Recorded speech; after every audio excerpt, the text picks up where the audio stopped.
This is Duke University.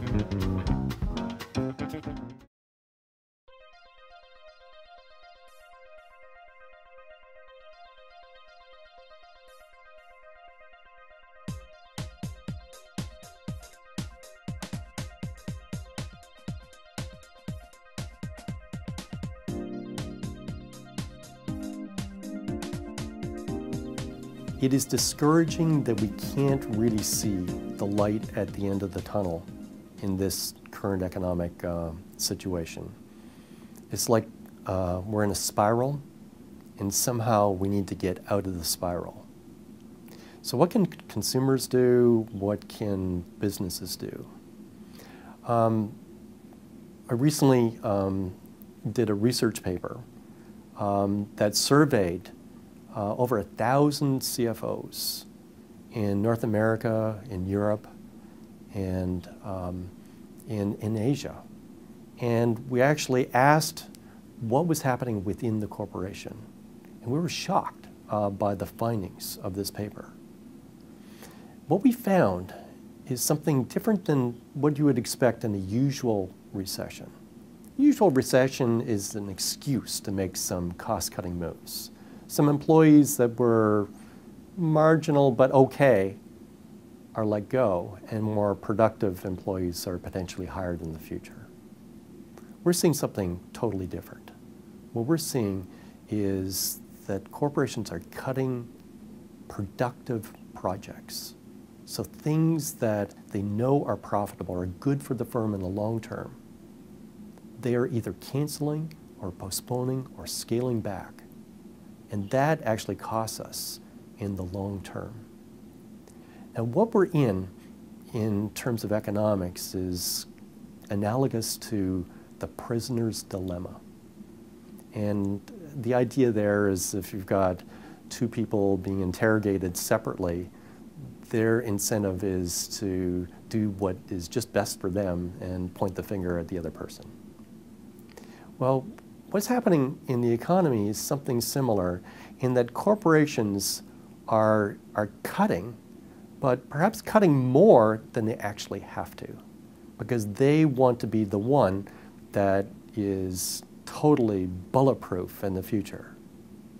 The problem is if everybody does that, then more people are laid off than you actually need to lay off. And when more people are laid off, it creates a decrease in demand for your own product.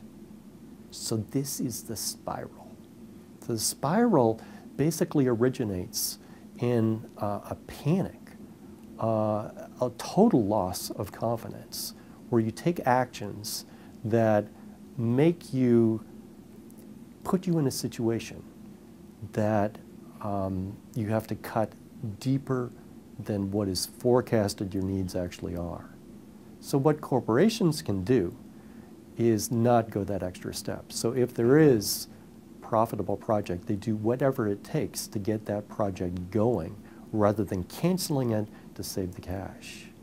The government obviously needs to step in and do something about the lending situation, because a lot of the reason that these profitable projects cannot be financed is that the loan rates are too high.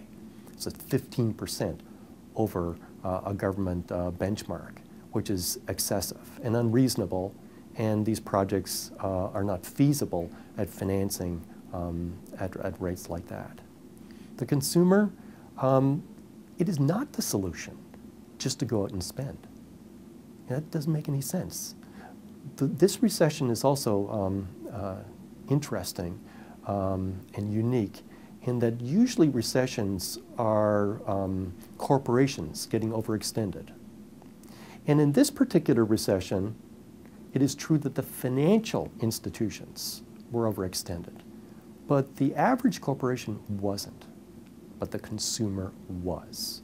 So savings of consumers very small. Okay, so that meant there was very little room to maneuver. So I don't think it's a solution for consumers just to go out and spend. There has to be a time of savings to get the consumer balance sheets put back in order. At that time, the housing market will bottom out and slowly we'll see some price appreciation. But just to go out and spend, I think, when it's not warranted, is reckless, and it will not help us in the long term. We need to do this slowly, and it is naive to think that we can just have the consumers spend their way out of this recession. That thinking is thinking from the last recession. And that's what happened, effectively. Consumers spent their way to the recovery. But you need to ask, what were they spending? Well, what they were spending was mortgage equity withdrawals. And if you look at the growth in GDP from 2002 to 2007, a large portion of that growth in GDP was driven by the money that consumers reaped from mortgage equity withdrawals. In a housing bubble, people were refinancing, taking out equity, and spending that equity.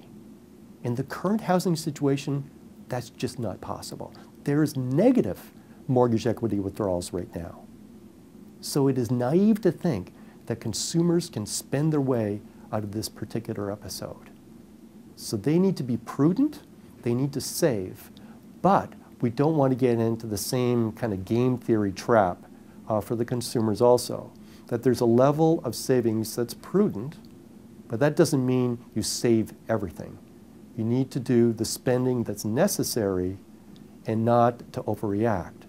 If you overreact, then we drive this recession longer and longer, and there's very little chance of pulling out.